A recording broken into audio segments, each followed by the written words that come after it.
Сәлеметсіңдер ме балалар? Бүгін біз онлайн сабағымызды бастаймыз. Онлайн сабағымызда бүгін біз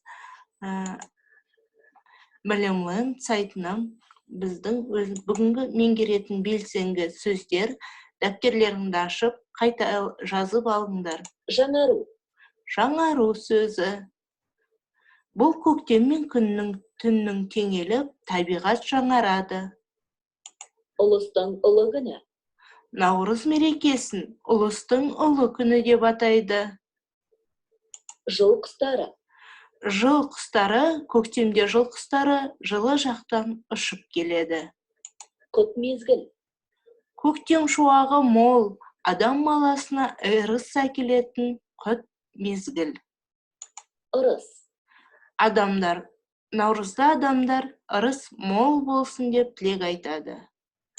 Көтеріңкі. Адамдар наурызды көтеріңкі көңіл-күймен мол дастарханда қарсы алады. Ал қазір сендер бейне материалды тамашалаңдар. Алан, біз қайда келдің? Мұнда бір той болайын деп жатқан сияқты. Шынымен де киіз үйлер қандай әдемі.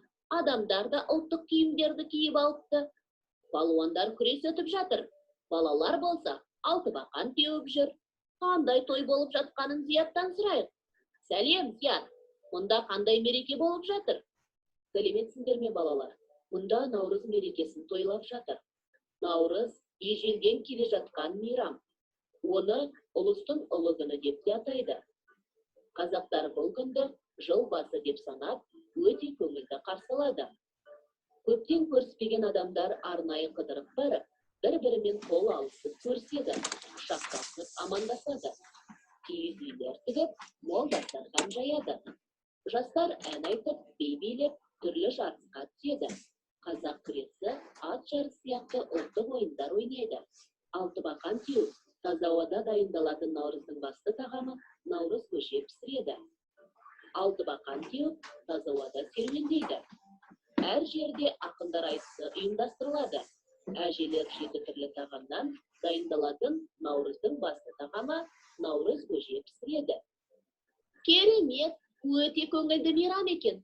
Рахмет, Зият. Дана, жүр, наурыз көжеден бізде ауыстырайық. Ол өте дәмді. Жақсы балалар, енді біз жаттығуларды орындаймыз. Мына жаттығуларда қазір қандай сөз қоямыз және оны тексереміз. Ырысты сөзін өздерің қазір телефондарына түсіріп алыңдар. Дәптерге бірінші жаттығуды орындайсыңдар. Түсіріп алып, бос орынға қажетті сөздерді қоясыңдар. Түсіріп алдық қой? Онда келесі жаттығуға көшеміз. Мәтінді тыңда, наурыз айын сипаттайтын ұғымдарды таңда. Ал балалар екінші жаттығуды да түсіріп алсақ, үшінші жаттығуда сендер сұрақтарға жауап бересіңдер. Наурыз мерекесі қандай мереке? Осты сәйкестендіресіңдер, ең соңында тексересіңдер. Сендер осы біліммен сайтына кіріп, осы 4 жаттығуды орындайсыңдар. Ақпараттың дұрыс немесе бұрыс екенін жазасыңдар 4-ші жаттығуда. Ал 5-ші жаттығуда сендер сөйлемді толықтырасыңдар. Егерде бәрін орындаған жағдайда сендер өздеріңді тексеріп, маған сабақтың қорытындысын суретке түсіріп салып жіберіңдер. Балалар, бүгінгі сабақ түсінікті ме сендерге? Түсінікті болса, осы білімленден наурыз туралы ақпаратты және бейне материалды қайтып көрулеріңе болады. Ал балалар, онда мен